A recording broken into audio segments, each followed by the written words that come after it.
Loïc, aujourd'hui, va nous présenter LS Tech Plus, sa compagnie, son deuxième bébé, comme il aime si bien dire.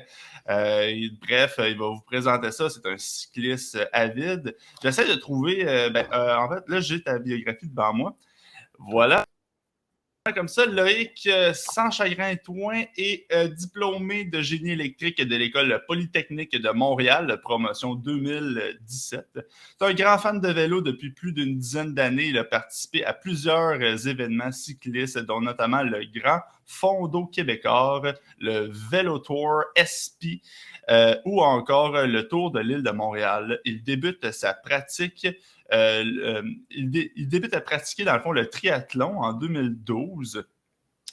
Puis à ce jour, il a participé à 20 épreuves sur les distances sprint et olympiques. Curieux d'explorer les technologies cyclistes, il réalise en 2015 un premier prototype d'odomètre mesurant la vitesse et la distance pour un projet intégrateur universitaire. En 2018, il fonde LS Tech Plus afin d'offrir un premier capteur de puissance québécois pour les cyclistes amateurs. Il vise avec cette entreprise à partager son amour du vélo en offrant aux fans de vélo un outil simple et pratique pour faire vivre à ceux-ci une nouvelle expérience sur la route. Cet outil se nomme le WhatsApp. Voilà, c'est nice. Voilà, merci. Cool. Alors, écoute, une belle passe à la POC. Oui, merci. C'est passe-moi dans la POC, je vais rencontrer des vues, comme disait Dédé Fortin. Merci beaucoup de l'introduction. Très heureux d'être là. Puis c'est plate pour Tatiana parce que j'ai vu en rodage sa présentation. Elle a vraiment de quoi de merveilleux à présenter avec sa mission. Ah, mais elle va le présenter tout de suite après. Elle va le présenter. Elle va le présenter. On va te passer, puis après ça, on va retourner à Tatiana. Tu peux partager ton écran et puis on va être tout oui. Oui, 1, 2, 3, go. J'amène ça. Je vais voir ça dans quelques secondes. Je vais mettre ça plein écran.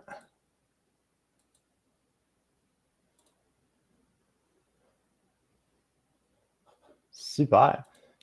Super, ça marche. Donc, comme Julien l'a fait dans l'introduction, moi, je suis quelqu'un qui est passionné par deux choses, le sport, évidemment, le vélo plus particulièrement, mais aussi par la technologie, d'où la raison que j'étudie en ingénierie. Moi, j'aime toujours comprendre comment faire des nouveaux outils, comment faire des nouveaux capteurs. Donc, c'est la raison pourquoi j'ai fondé la compagnie, associé mes deux passions. Puis, plus que ça, pour moi, en tant qu'entrepreneur, en tant qu'homme d'affaires, la plus belle clientèle que je peux servir, c'est les cyclistes, même le sport en général, les gens qui veulent prendre soin de leur santé, qui veulent se dépasser à leur manière, puis plus particulièrement les amateurs. J'ai rien contre le sport professionnel, mais j'aime vraiment monsieur, madame, tout le monde, finalement, les gens qui s'entraînent malgré des horaires chargés. Puis d'ailleurs, si jamais il y a des cyclistes en ce moment qui écoutent, s'il vous plaît, manifestez-vous, mettez peut-être un petit thumbs up, un petit sourire. Si c'est le cas, je vous aime déjà. Donc, on passe ça. Plus exactement, j'ai dit LS Tech Plus, qui on est, qu'est-ce qu'on fait? On fait des technologies sportives, le WhatsApp, mon deuxième petit bébé. Vous voyez justement à l'écran LS Tech Plus découvrir de puissance. Pourquoi? Parce que c'est un capteur de puissance, c'est ce qu'on fait. Avant d'aller plus loin, je pense que c'est bon de peut-être juste définir certains concepts. Quand que je parle de puissance, on parle de quoi exactement? En fait, la puissance, c'est la mesure directe de l'effort d'un cycliste quand il roule.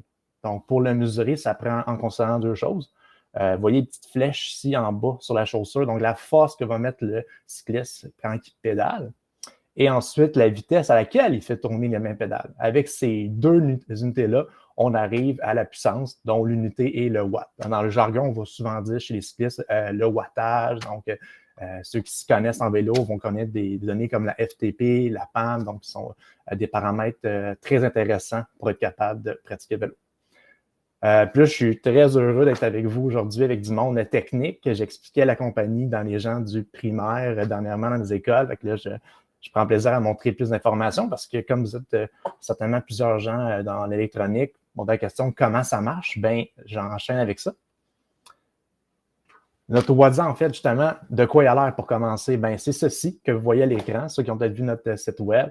Donc, en gros, c'est un petit boîtier qui s'installe sur la pédale. Je vais montrer un petit peu plus tard. On est capable d'enregistrer la force directement sur la pédale du cycliste. Puis nous, on vise vraiment le grand public. On veut vraiment démocratiser, amener de quoi qui va être accessible et simple pour vraiment les cyclistes de route de façon générale.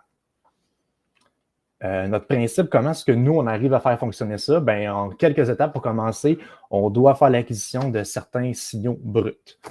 Donc, pour commencer, on a dans ce qu'on appelle un sandwich ici, deux petits capteurs piézorésistifs, FSR, comme on dit en anglais. On utilise le modèle A201 de Texcan. Donc, les deux petits ronds que vous voyez ici sont en fait des surfaces sensibles. Lorsqu'on met une force dessus, bien, il y a un changement de résistance.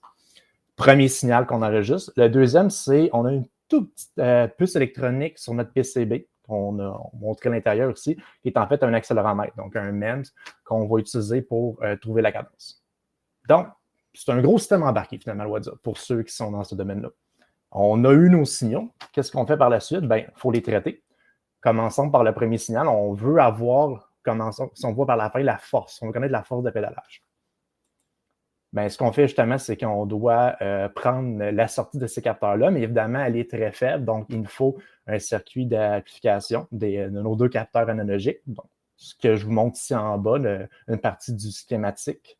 D'ailleurs, ceux qui font du hardware reconnaîtront que c'est tout simplement un circuit non inverseur, donc avoir un gain, parce que ce qu'on a, c'est de l'ordre du microvolt, donc en amplifiant, on est capable d'avoir une réponse en millivolts. Les sorties de ces deux circuits-là, ce qu'on fait avec, ben, ça s'en va dans notre microcontrôleur, dans le panneau, dans les canaux ADC. Donc, on a eu cette réponse-là, qui est en millivolts, mais évidemment, nous, ce n'est pas des millivolts qu'on va afficher aux cyclistes. Donc, on fait une première traduction. Ce qu'on a bâti avec l'équipe, on a fait notre propre machine de calibration. Donc, ce qu'on fait, c'est qu'on prend des valeurs de poids connues qui vont aller d'une plage d'à peu près de 50 grammes à 150 kg, qui est notre zone d'intérêt. Puis on fait une correspondance. Donc, on regarde pour chaque capteur, parce que ça, c'est une difficulté technique avec les FSA qu'on utilise, ils ont une variation d'un capteur à l'autre. Il faut être capable de les mesurer à chaque modèle qu'on reçoit. Puis là, on crée finalement notre propre dictionnaire pour traduire l'ADC en masse de kilogrammes. Par exemple, vous regardez ici, si je suis à 1 volt, ben, je suis un petit peu moins que 50 mg, pardon, donc 50 kg. Là, c'est intéressant, on a passé de millivolts en grammes. On est donc capable, avec la masse qu'on a, on multiplie par l'accélération, puis on est capable de trouver une force. Dans le cas, nous, si vous regardez le petit schéma que je fais ici, imaginez que la jonction des deux vecteurs ici, ben, c'est la pédale. Ici, ce serait le centre du pédalier. En vert, on vous présente la manivelle, donc tout ceci tourne. Ben, on prend la force, on est capable d'extraire la force qui vient toucher à la pédale. On la multiplie par le levier, puis on trouve le couple de force, qui est en Newton-mètre. Une distance, parce qu'évidemment, plus le bras est long, plus la force sur le moment est grande. Donc, on a finalement la donnée qui nous intéresse ici. Ensuite, on a un deuxième signal à traiter. Si vous vous rappelez bien, j'ai mentionné une petite pièce qui est l'accéléromètre. Donc, nous, ce qu'on fait avec cette puce-là, ce qu'en fait, c'est qu'elle prend l'accélération sur les trois axes, X, Y, Z. Évidemment, dans notre cas, nous, il y a des axes qui ne sont pas pertinents parce que la pédale ne se déplace pas à l'horizontale, évidemment. Donc, ce qu'on fait, c'est qu'on extrait ces accélérations-là. Dans le cas de nous, si on fait notre schéma, ça va être Y et Z. Puis, on utilise le protocole SPI. Donc, on a deux signaux qui vont être envoyés. On envoie sur notre microcontrôleur. On utilise le BL651 de Lear, qui est basé sur Nordic. On a beaucoup travaillé avec leur DevKit. Puis, bon, pour d'autres raisons techniques de consommation d'énergie de batterie, ça convenait à notre design. Et une fois qu'on a ces données-là, bien, encore là, ici, un petit peu de mathématiques, ce qu'on fait.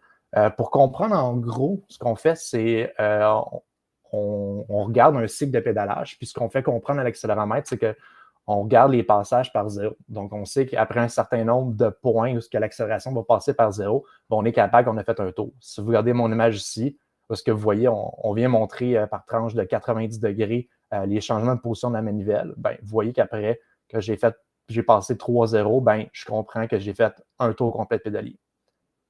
Donc, c'est qu'on regarde l'intervalle de temps qu'on a, que ça l'a pris pour passer d'un point à un autre. Puis évidemment, nous, ce n'est pas le temps de reste, c'est la fréquence. Donc, on fait l'inverse de ça. Puis on multiplie par 60 parce que nous, on ne regarde pas par seconde. On ne veut pas l'avoir en Hertz, on veut l'avoir en RPM, révolution par minute, ou tours par minute. Donc, on a la cadence. Il y en a peut-être qui me voient venir pour la suite. On a la force, on a la cadence. Quand on a une force et une vitesse, ben, on peut trouver la donnée ultime, qui est le calcul de la puissance. Donc, on prend de force, on multiplie par la vitesse, justement, que je montre ici, oméga, puis on a la puissance qui est exprimée en watts. Puis aussi, ce qui est intéressant avec la puissance, ceux qui connaissent moins en vélo, ben, c'est vraiment par seconde près. Ça veut dire que la seconde que j'arrête de pédaler, ça tombe à zéro, ben, ça veut dire que la puissance tombe à zéro. Donc, c'est vraiment directement suivre très fidèlement ce que le cycliste applique sur son vélo. Puis ce qui était aussi intéressant avec ça, c'est là, je me suis arrêté avec la puissance, mais évidemment, la puissance, c'est l'énergie par une unité de temps. Fait que si je multiplie par un temps, ben, je peux être capable de fournir au cycliste les calories, les kilojoules qu'il dépense pour ceux qui savent avoir un attrait. Surtout, par exemple, on voit du surentraînement, donc dans certains athlètes, ça peut être intéressant de regarder ce genre de données. Bon, on a trouvé la puissance, finalement, c'est intéressant de la transmettre. Donc, nous, ce qu'on fait avec notre modèle Bluetooth, ben, on prend les services classiques, Bluetooth Blue Energy, BLE. On n'a pas implémenté encore le protocole N+, qui est beaucoup utilisé avec les appareils Garmin, mais ça s'en vient, on a le hardware pour le faire. Puis justement, on est capable d'afficher sur le plus d'appareils possible. Donc, ça peut être, par exemple, certains capteurs GPS, comme le Garmin Edge, par exemple. Les téléphones mobiles, parce que de plus en plus, les cyclistes sur route vont utiliser leur téléphone pour mettre sur le guidon pour leur donner. Ou encore d'autres montres sportives à la Polar ou encore Garmin qui fait pas mal de produits populaires. Si on parle maintenant, on va voir que ça marche. Comment est-ce que ça marche maintenant pour l'utilisateur pour profiter du WADZA? C'est assez simple, en fait. Ça, c'est vraiment notre caractéristique. On voulait avoir le modèle le plus facile d'utilisation. Donc, quelqu'un qui me dit que le WADZA, c'est stupide, pour moi, c'est un beau compliment à recevoir. D'abord, il faut juste insérer le WADZA à la pédale. Donc, en fait, il y a une mâchoire ici avec la vis qu'on est capable de dévisser. On vient la placer entre la pédale puis la manivelle. Puis la surface sensible va donc se connecter. Donc, pour l'instant, c'est des pédales Look qui marchent avec notre prototype. Puis, le cycliste va être capable de connecter sa chaussure sans problème. Puis, se poser la question, ça fait 1 mm d'épais. La pellicule va ici, donc il n'y a pas de problème. C'est sûr qu'on le ressent un peu, mais pour avoir roulé avec moi-même cet été, j'ai maintenant testé ce qu'on fabrique. C'est très faible, disons, comme contact. Ensuite, pour l'affichage, on peut se connecter à notre application mobile parce qu'on en a également développé une. Puis après ça, on part rouler, comme vous pouvez voir le beau cycliste ici à l'écran. Si je parle maintenant un peu du problème, parce que je n'ai pas commencé par ça, pourquoi est-ce qu'on fabrique un WADZA? Qu'est-ce qui se passe dans l'industrie en ce moment? C'est parce qu'en ce moment, il n'y a pas de capteur qui est abordable, qui est pratique pour le grand public. On regarde juste en termes de prix, c'est près de 1 000 $ en moyenne un capteur de puissance. Là. Ce qui ne fait pas de sens, sachant que pour plusieurs cyclistes, on va acheter un premier vélo à 2 000 $, 2 500 $. Deuxièmement, il y a un problème aussi sur le remplacement de pièces fonctionnelles. C'est-à-dire que le cycliste est obligé de remplacer une pièce comme sa pédale, sa manivelle, son pédalier, sa roue. Donc, il faut se départir de certaines pièces. Puis, ça fait en sorte qu'en fait, en ce moment, 15% des cyclistes de route travaillent avec la capteur de puissance. Ce qui est pour nous une opportunité gigantesque. Moi, ça ne fait pas de sens que plusieurs cyclistes qui roulent 2-3 fois par semaine dans un club n'utilisent pas. C'est le plus beau paramètre qu'ils peuvent lire. Donc, c'est ce qu'on saisit à l'Estec Plus avec notre WADZA. Puis justement, qu'est-ce qui nous différencie plus exactement? C'est notre concept add-on, on va dire, excusez-moi l'anglicisme, parce qu'on vient s'ajouter au vélo sans remplacer rien sur le vélo. Ça, depuis le début, depuis 2018, avec les ingénieurs de mon équipe, ce que j'ai toujours dit, c'est ça. Pour moi, c'est sacré le vélo, on ne touche pas à ça. Fait que tu peux le prendre, tu peux le déplacer d'un vélo à l'autre individuellement pour être capable d'avoir un capteur pour tous tes vélos. Puis c'est une solution clé en main. C'est une solution simple, peut se faire par le client lui-même. Un enfant de 8 ans peut le faire. Quelqu'un de 85 ans peut le faire aussi. C'est rapide, ça se fait en moins de 1 minute. Puis côté abordable, évidemment, on joue là-dessus aussi. Avec la technologie FSR, justement, ce qui nous intéressait, c'est on est capable de faire de quoi qui est un peu moins coûtant, ce qui fait en sorte qu'on veut le distribuer à 200 $. Puis en même temps, on est capable de jouer avec un autre marché des cyclomètres qui sont capables d'afficher vitesse et distance. Puis, Comme je l'ai dit, en plus, on veut faire ça clé en main. Donc, on a fait une application mobile. Évidemment, il y en a plusieurs autres qui fonctionnent très bien sur le marché, mais on garantit qu'on en fait une qui va convenir.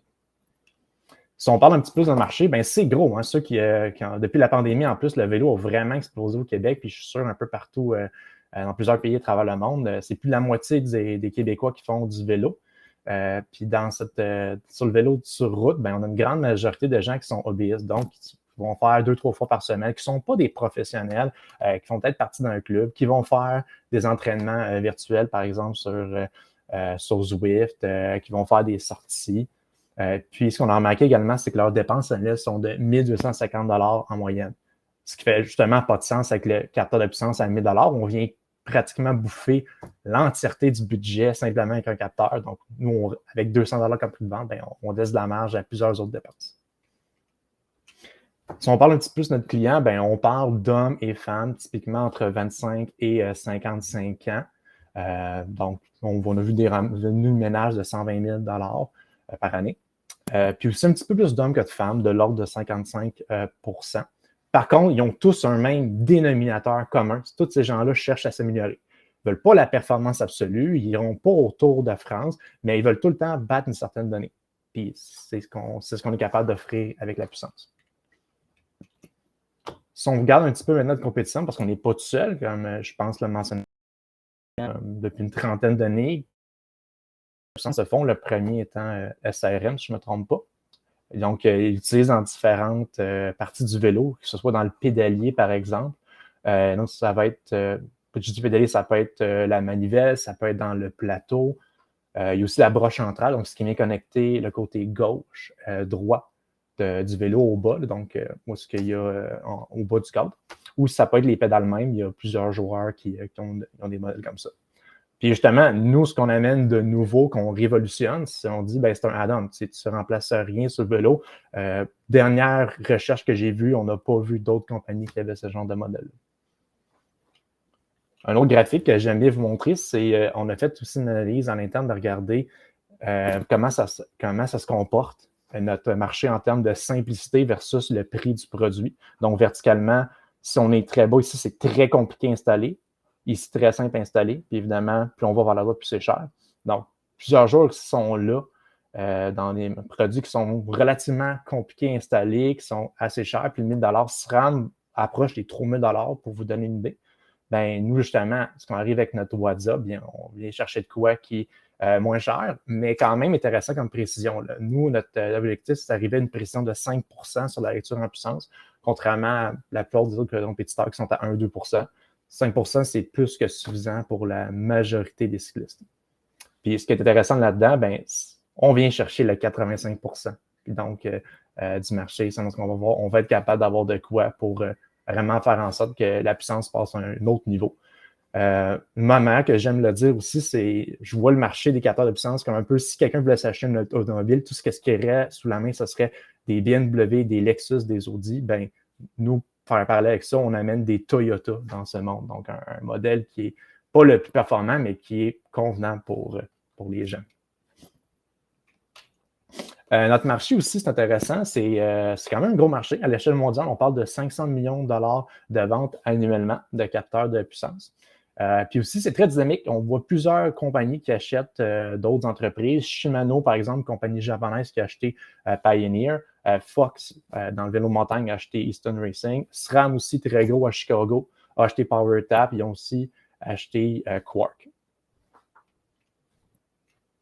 L'étape qu'on est en ce moment, tout ce que notre gros défi, ce qu'on travaille depuis plusieurs mois déjà, c'est de travailler notre première production. On travaille de 50 Wadza bêta en ce moment, qu'on va vendre à 150 $, un prix unitaire, prix commercial. Donc, qui n'ont pas nécessairement toutes les caractéristiques vues, mais on va avoir tenter le terrain une première fois. Puis c'est quand même le fun. J'ai déjà créé certaines personnes qui ont un intérêt, à qui j'ai parlé. Donc, j'ai vraiment hâte de les distribuer. Les ingénieurs qui travaillent très fort pour ça. Nos projections financières, pour vous donner une idée, dans notre première année, justement, avec les 50 unités, on prévoit faire à peu près 10 000 $. Là, après ça, en raffinement notre technique, donc pour la prochaine année 2023, dans 2 ans, si vous préférez. Ben là, on pense à commencer un plus gros volume, d'approcher le 1000 unités et plus, donc 240 000, et en continuant d'être capable de doubler un petit peu plus pour la 3e année. Je vais présenter mon équipe en passant parce que je ne suis pas tout seul là-dedans. Donc, moi-même, je suis fondateur, actuel président. J'ai mon partenaire Mathieu, que vous voyez ici à l'écran, qui est le concepteur mécanique de l'équipe, mais également administrateur. Toutes les grandes décisions stratégiques, je les prends avec lui pour sa part une formation de bac en génie aérospatial, également à Polytechnique. Et aussi également 3 employés qui travaillent à temps partiel avec nous. On n'est pas aussi tout seul à travailler. On a d'autres organisations pour certaines compétences qui nous manquent. Pour tout le côté entraînement, kinésiologie, on a CIP Performance en présence de Yannick Bédard, qui est un entraîneur émérite en cyclisme, dans toutes les questions de pertinence, quels critères, comment utiliser la puissance. On a même fait un guide WhatsApp pour expliquer en 10 pages comment est-ce que les cyclistes peuvent utiliser la puissance. Aussi plus au côté développement d'affaires, questions juridiques, on a le cabinet Savi qui nous accompagne. Puis là, on termine aussi avec un bon incubation qu'on a eu du MEI. Donc, petit bonjour à Geneviève en même temps, qui nous est accompagné par Espace Inc., qui est aussi un incubateur d'entreprise. Gros merci aussi à Charles Martel que je place. Il a été bien sympathique dans l'accompagnement. Je termine maintenant. J'arrive à faire ma présentation en disant nos besoins pour terminer aujourd'hui. Ce qui est vraiment criant en ce moment, c'est on veut compléter notre équipe de hardware en électronique, plus exactement. Il a pas mal complété, disons, le PCB est fait, mais il y a encore certaines choses qu'on veut raffiner, certains algorithmes qu'il faut mettre au niveau firmware, peut-être du débogage à faire. Donc, si vous avez des bons noms à référer, on cherche quelqu'un pour compléter ça un petit peu. Donc, des gens qui vont pouvoir nous aider à parvenir jusqu'au bout. Donc, je sais pas là, un Steve Wozniak à mon Steve Jobs, le Robin à mon Batman, quelqu'un qui veut travailler jusqu'au bout. On est sur le bord d'arriver de quoi qui est vraiment hot. Voilà. Puis, bon, comme je dis, c'est quelque chose d'assez urgent. On a aussi la recherche de composantes électroniques. Qu'on a de la misère, qu'on a dû remplacer. On cherche le module Bluetooth BL652 de Laird. On utilise le 651 en ce moment. Il y a moins de mémoire flash, le 651. Ce qui fait donc en sorte que on peut pas, faut compresser notre code, c'est moins pratique. Donc, si vous avez une référence, quelqu'un ici pour comment s'apprévisionner cette pièce-là, ça puis dernièrement aussi, un autre problème qu'on a vu, c'est le régulateur de tension, que vous voyez l'écran de Texas Instruments. On a dû en prendre une pièce dont la datasheet était seulement en mandarin. C'était un peu problématique. Donc, si jamais cette pièce-là, elle vous dit quelque chose, ça serait gentil de nous donner la référence. Ça va certainement pouvoir nous aider dans notre production. Ça fait pas mal le tour pour moi. C'est pas pire. Je pensais prendre plus de temps que ça. Super. Bon, merci beaucoup, Loïc. Belle présentation. On va se tourner tout de suite aux questions. Je vois que dans le Q&A, là, on a reçu une question de Manuel Robert qui pose: est-ce que c'est un WhatsApp par pédale ou vous extrapolez la force de la 2e pédale? Okay. Réponse à ça, c'est un WhatsApp par pédale. Donc, pour l'instant, ce qu'on peut faire, c'est juste de multiplier par 2. OK. C'est bon. Ensuite de ça, Florent Lefebvre qui demande: est-ce que tu as des enjeux techniques au niveau des capteurs imprimés? As-tu des besoins de mesurer la pression localement ou une distribution de capteurs améliorerait les choses? C'est une très bonne question, très précise. Puis c'est d'actualité. On s'en pose moins en ce moment, mais on a un besoin en ce moment de faire un capteur adapté. Là, on l'utilise comme un format générique de la compagnie Texcan, mais bon, je pense que je vais donner une réponse partielle ici à Florent. On pourrait se parler, ça me faire plaisir. Mais c'est pertinent. Oui, effectivement, ça traiterait d'analyse de voir comment est-ce qu'on peut optimiser la surface de contact. On pense avoir de quoi qui est fidèle, mais je suis vraiment prêt à remettre ça en question. OK. Super, merci. On va aller voir s'il y a d'autres choses dans le chat. Ça là. Oh. Est-ce que, Florent aussi demande aussi des difficultés techniques au niveau du traitement du signal des MEMS? Est-ce que vous avez des difficultés techniques au niveau du traitement du signal des MEMS? Oui, si on parle justement de l'accéléromètre, ce qu'on a vécu, évidemment, moi, je n'ai pas personnellement travaillé dessus, mais ce que le concepteur de lequel avait dit, il avait trouvé la bonne fréquence pour transmettre les données. Donc, si c'était 1 ou 4 MHz, il y avait quand même une bonne variation. Puis, curieusement, à 1, ça marchait mieux. Fait qu'il y avait comme un sweet spot à trouver. Puis, il y avait un certain bruit aussi à éliminer. Donc, ça aussi, c'est un autre défi qu'il y avait de travailler avec la MEMS. OK. Super. Bon, ben, c'est good. Fait que si vous avez, bien expliqué, bravo. Good. Super. Merci, Julien. Merci beaucoup.